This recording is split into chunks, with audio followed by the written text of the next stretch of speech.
welcome back into Indiebnb. Today, I am joined by Alex Hudson of No Alexander. Alex, how is midnight in the UK here going? Midnight is dark, it is cold, it is freezing. I am up in my living room. It's going to be great. I would spend midnight no other way than talking about music. I love it. I love it. Well, any time of day is always a good time. Well, you know, It's the earliest slot you had. I love it. I love it. Well, we'll get into a lot of different pieces with No Alexander, but the beginning of this project, what happened? What was the thing you're like, you know what, I want to make music, and this is the thing that inspired me. So to start with music, I've never not known how to make music. So like the whole like pretend like absolutely cliche from a kid thing. But this started. So I got hit by a car in 2012, and I was just starting to play live and sort of get some stuff going in another band. Got hit by a car in 2012, nearly died. Wasn't great. The odds of that I found, so it was a 40% chance of death, and then if you don't die, there's a 50% chance of having a stroke. And then if you don't have either of those things, there's another 50% chance of having permanent mental changes, of which I have avoided them all, except I have lost my sense of smell. So that took basically a year out of my life. And from that, I was like, okay, right, we can do this. I always want to be a musician. I can do it. We can do it. Somehow we'll do it. And of course, that takes time because you have Yeah. to find a producer. You have to find people willing to listen to your music. You have to find music. So the amount of time I spent at the South by just desperately emails, how you're a producer, fantastic. Like all of that process. And then making a thing that sounds like a sort of Regina Spektor, but sadder. Like I've always known what it's meant to sound like in my Mhm. head, and finding someone, so Pete, the producer, who's technically accomplished to understand I can score sheet music, but when it comes to how it sounds, I'm like, no, Pete, sounds like but like this, but shorter, but longer, but having a person who can translate that absolute gibberish is a godsend. Yeah. So it sounds like you have this huge, like, that's a huge thing to overcome. I mean, during the recovery period, was that a lot of probably a lot of getting better, but also did you write, did you think about what your music you wanted to sound like during that period? Was it a lot of inspiration there? It was inspiring, the fact that it was just a sort of gap, and then you try and work out what on earth you want to do next. So I wrote so much, but at certain points at the start of it, none of that writing was legible. None of it made any sense. Um, I think it's just a case of, if you need, like the whole near death cliche. Oh, I nearly died. Okay, what am I doing? Do I enjoy this? Do I actually want to do this? Am I in, like, what if I look back, better to regret the things you have done than regret the things you haven't done. What do I really want to do? I want to make music. I want to make weird music. I want to make music that makes you feel in such a sort of, when you hear this, like Ben Howard is probably the best example. Do you know Ben Howard? Like, I'm just familiar with a couple of songs. something in that music just hurts your soul. Or you hear some of the cinematic orchestra or Manchester Orchestra, and it just, we were talking about it just before we came on. Medium Build, Never Learn to Dance. Something in that song, particularly when you hear it live, just hurts you profound, like really hurts you. Like, this is beautiful and powerful, and there's something in it, and you don't know what it is, but there's something. As a how I want to create that, like that, Hmm. the whole thing of that bullet point list, that make people feel. And it's Yeah. how you get to a position of doing that. And so I don't think necessarily the year helped with the sort of creative process, but it helped with the, okay, take this seriously, do this properly. Yeah.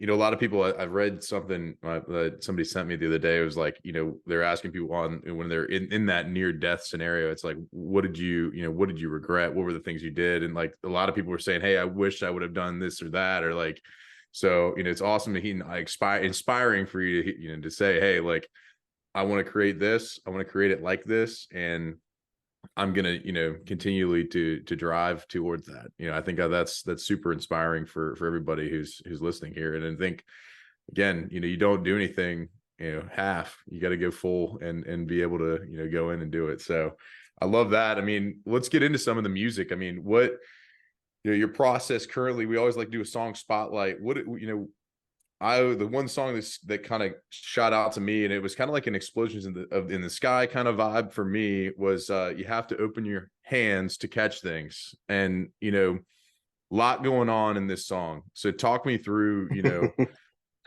how did we get from A to B, and what was the what was the onus for that one, and even the lyrics as well, like what happened there? So this was written as a sort of letter to one of my best friends who had just broken up with his partner and was all woe is me and everything is terrible and I'm never going to fall in love again. And he is a grumpy, grumpy man, very grumpy man. He is not the sort of person who particularly takes the most optimistic out of a bad situation. So you have to open your hands to catch things. And so the point of that is the second that you close yourself off to opportunities, opportunities don't find you. The second that you give up, so you have to open your hands to catch things you only miss her for you are afraid of change. It may keep you up until 5 a.m, but she's worth it every single time. The whole point is like life is going to be full of ups and downs and it's full of ridiculous things. And that was a sort of that was the start of that song. And the I tend to write the music is I write sort of spoken word stuff as one next thing. Then I just sort of play around with the piano until something sticks.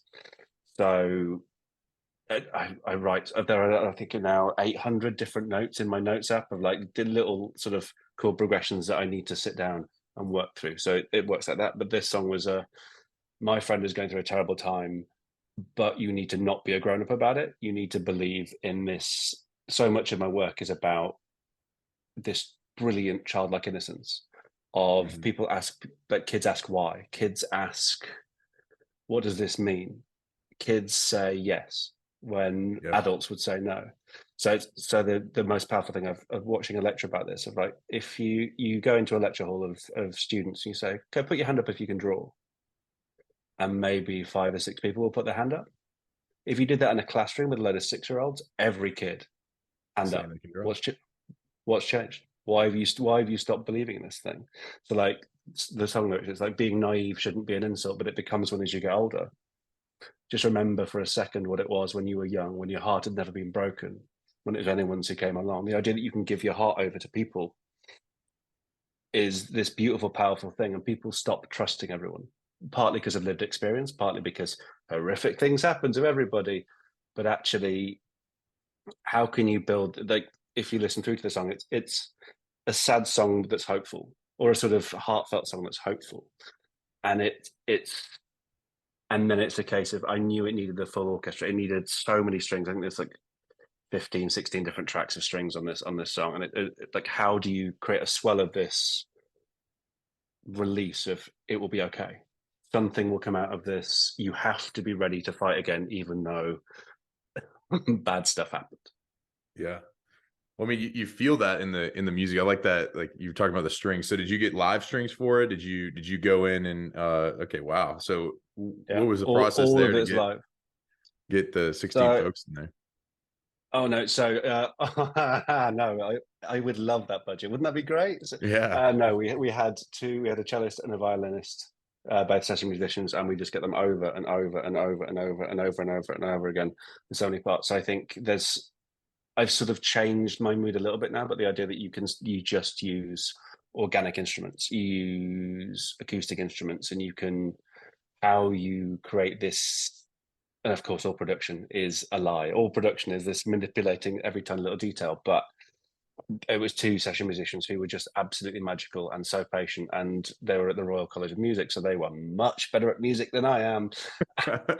And so, like, I can say, like, what about this? What about this? And they understood precisely what I meant. And it was just building and building and building until it sounded full enough. Like, there's that skill of a producer to make sure it doesn't sound too full, but Yeah. just the cello is the most beautiful, beautiful instrument. And now, sort of my cellist who's in the band now permanently, Laura, who's also way better at music than I am.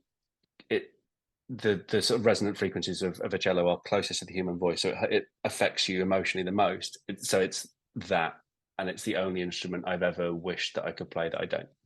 Yeah. Wow, I didn't know that about the cello. That's a really, really that now that I think about it, all those tracks that kind of give you the chills right then, like, Explosion of the Sky, you talk about cinematic orchestra, like those people, they have that kind of build in it with the cello. So that's interesting. With this particular track, I mean, it's obviously your most streamed song. We always ask, what do you think that is? Like, what is did somebody pick it up on, a TV show, or like what was what's the kind of the story behind that as well? So when I was demoing it out in South by, a now friend who works at a label I sort of sent him all the songs, and he's a very busy person. And within 10 seconds of the song, he's like, "Well, that's obviously the single." Like, so the it's like, this one is just in G major. It's really simple song. And I think the point is, it's the simplest, Yeah. and both musically and thematically, it's the simplest. Like, you have to open your hands to catch things. That kind of makes sense to everybody. Some of the other songs are talking about a sort of really complicated situation in a bar with an ex-partner in some sort of, oh, I'm being really clever with this time situation. No, you're not. This is a simple song, and it resonates with it. So it got picked up by a few playlists. It got picked up, and that carried it. And so now it's got enough followers, and so it's a case of building on that, and it's a case of going again, going again, going Yeah. again. Breaking into that 800 that you have, that 800 notes, and getting in there and pulling the magic out. The new songs are ready to go. So the album is written. It's just a case of, it's going to be recorded early next year. It's getting it out, and then it's a case of the waterfall release, like the whole system of, you don't release an album, release a single after a single, and your album comes after, and it's all of that mechanical process that I am terrified of and scared of, and I just want to But make music. I'm gonna go ahead and give you the same advice that you just said is you got to open your hands to catch things. Come on, You man. have to do you have to do I'm the thing. excited. You can get the album, it's gonna be great. I mean, if it's anything, But just putting the heart and soul into it, everyone's gonna appreciate it. That's I think the big thing. And so with you, I mean, like, I guess with your process, just in general with writing, you've got folks in the band now, like, coming out, like, are there's any of the same folks that were in your band before the car accident in the band now? oh no, no, the music before the car accident was I've still got demos from that. It is rubbish, and it is niche and weird. No, so it was very. I've been in three bands. So the one was a school band, which had the most. So we named our school band after a random visual artist from Mexico that we'd found on the internet, and then we just named it her name. And then she got in touch with me like, "Why have you named your band this? This is weird. Like, we're really sorry. We'll stop that now." And then I ran a sort of, the band before the car crash was called We Misadventure, which I still think is a fabulous name for a band, despite everybody I've talked to saying it's rubbish and it makes no sense. It's very clever. It's not. So no, it is. So the cellist is an old school friends, like, relation of a relation, but no, it's all new. It's just from what I've learned over the years and how this goes forward now. Yeah. So are you writing most of it? Or are they coming with ideas as well? Like, what's that, kind of creative, split look I'm like there? I'm writing. I'm trying to get, so Laura's been doing some sort of sketches and improv stuff, but she's so used to working in orchestras and working with sheet music that I'm trying to sort of unpick that. Watching that woman sight read is the most mesmerizing experience I've ever seen. Like, watching someone at that, like, Royal College of Music is you can get in trouble, one of the best music schools in Yeah. the country. She would argue it's the best. And so just watching that process of one of the most competitive skills in the world is mind blowing. But no, I'm writing it and we're sort of arranging it together. Gotcha. Gotcha.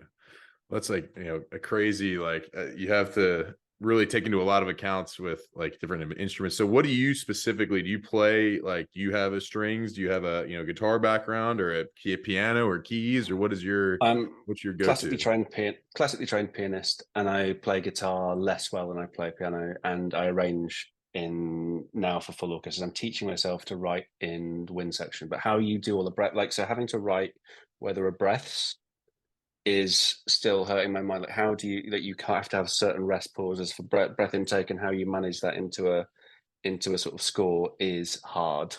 it's almost like scoring for orchestras is difficult or something. Who knew that this this was um no, so but the point now is how do you write it? So we're trying to create a performance that's fully immersive 3D audio for a live set. So we're going to start experimenting with this in January. So how we create this thing where it feels like you're in something. You know, we were talking earlier about the idea that you feel the music that makes you feel is the music that sticks to you, and the music that you remember is this thing that reminds you of whatever it was, and it's just something in your being that Hmm. hurts or laughs or resonates, be the literally or figuratively with it.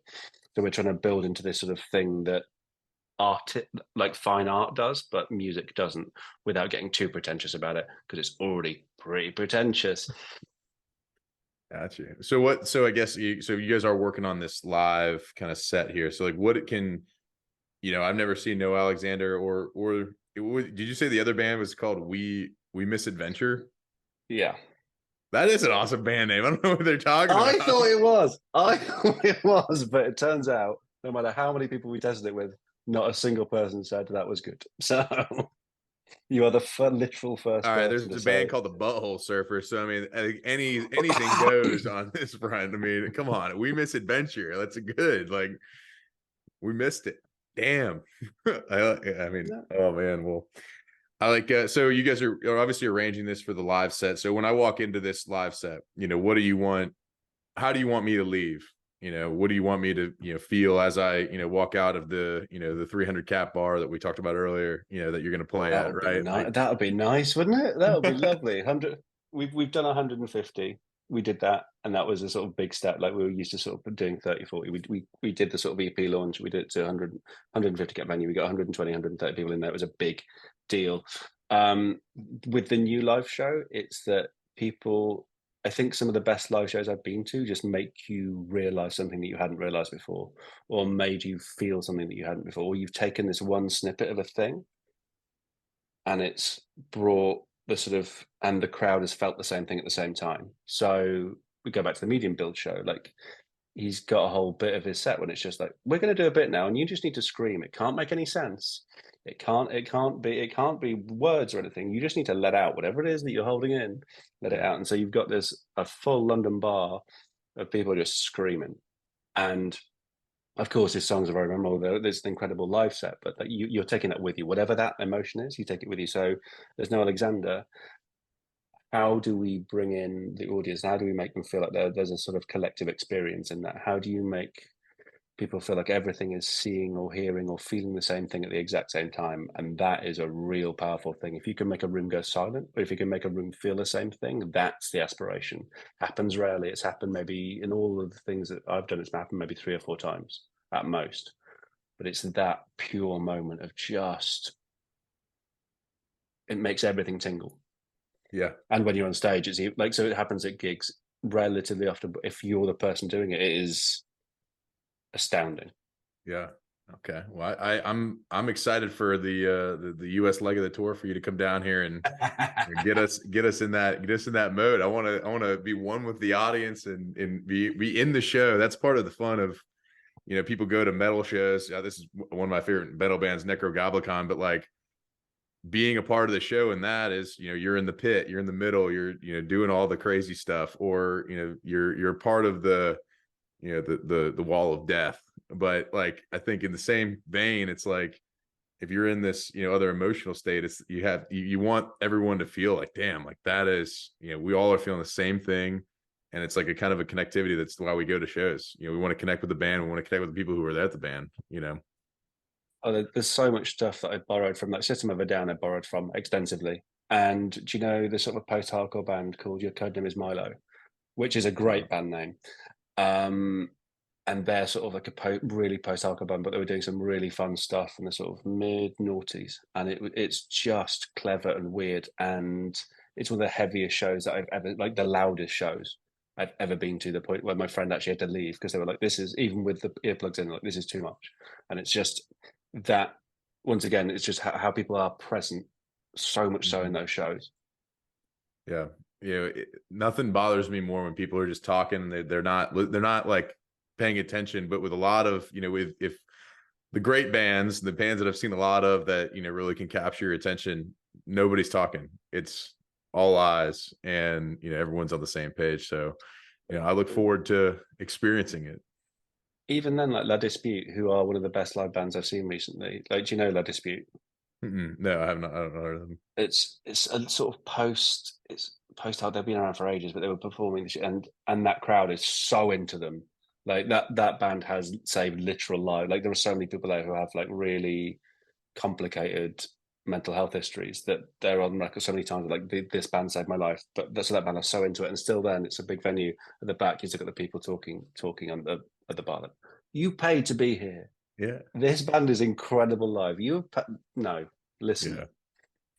You gotta listen. I think that's number one. Well, as we get into Pete Peterson's party pack, I want to dive into some a little bit lighter and a little bit sillier bits to learn about Alex Hudson of No Alexander. We want to know a lot of different pieces over here in America, but the main ones are these there's 20 silly questions that we have here. So Pete Peterson's party pack of questions. Are you ready? I am ready. I love it. All right. Cake or pie? What do you prefer? British pie. British pie. Okay. Is that like a meat pie? I gotta That's a meat pie. That a meat is pie. there is a sort of steak pie that is one of my favorite foods in the whole world. I love that. I love it. Salad or soup? What do you prefer? Soup. Soup. Sunrise or sunset? What are you seeing more of these days? Depressingly sunrise, but I prefer sunset. I gotcha. All right. This is a little bit American. Would you rather hit a home run or score a touchdown?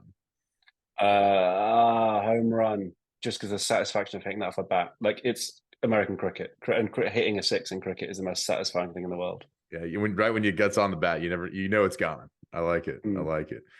All right. Nights in or nights out? What are you having more of these days? No, still nights out, which shouldn't be true anymore. Still is. I love it. When you go out though, are you gonna get the you gonna hit the robot or the worm at your favorite disco? Neither. I'm terrible dancer, but robot if I had to pick, just because that's slightly less incongruous than the full worm. Like you can get the Yeah, robot full wrong, and that's part of it. The full worm, there's you have to know what you're doing before you can get that right. I got you. I got you. Well, guac or queso when you go to a local Guac, Mexican restaurant? guac, Guac. definitely guac. Waffles or pancakes with your morning? Waffles, just only because they're more difficult to find in the UK. Ah, okay. I got you.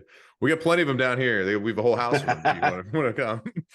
Uh, coffee or tea? Coffee. Every time I live on that stuff. Dogs or cats? I'm allergic to both, and I love them both, and it makes me so sad. And dogs and I have a special relationship. So like me and dogs, we get on. Like every dog's like, I see you. No, it annoys me. I'm so sad because I had a sort of a dog, sort of a babysitter dog, and I can't spend any more than a couple of hours with it before I just start collapsing. Oh man, that's a brutal allergy to have. Oh man, ninja or a pirate? What are you more like? I'm more like a pirate. I would like to be more like a ninja though. That'd be much more fun. All right. Grog swilling pirate more than a sort of All right. All martial arts right. master. Gatorade or Powerade? What do you prefer on Uh, after a night out? Gatorade, which is a little bit like. Do you have Lucasade? Does Lucasade travel to the US? Yeah, Yeah, it's like that. Yeah, Gatorade, Gatorade. Okay. Toast or bagels?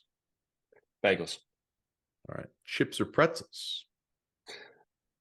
pretzels. Like chocolate covered pretzels do funny things. Like they are terrifyingly Moorish. You've eaten an entire packet and you don't realize that you have.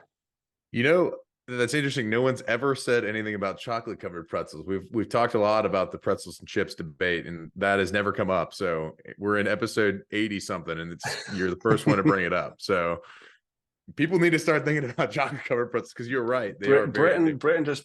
Britain does pretzels terribly, like the sort of proper pretzels. So we've got a limited thing to go off, but chocolate covered pretzels are amazing.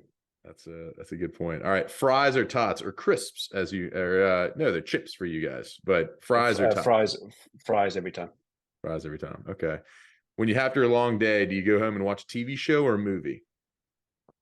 I will binge watch. I'm rewatching House of Cards in a minute, and I have done 5 episodes of that on the trot, which is too long. Definitely too long. Don't do it. Don't recommend it. But yeah, TV shows. All right, TV shows. All right, are aliens real?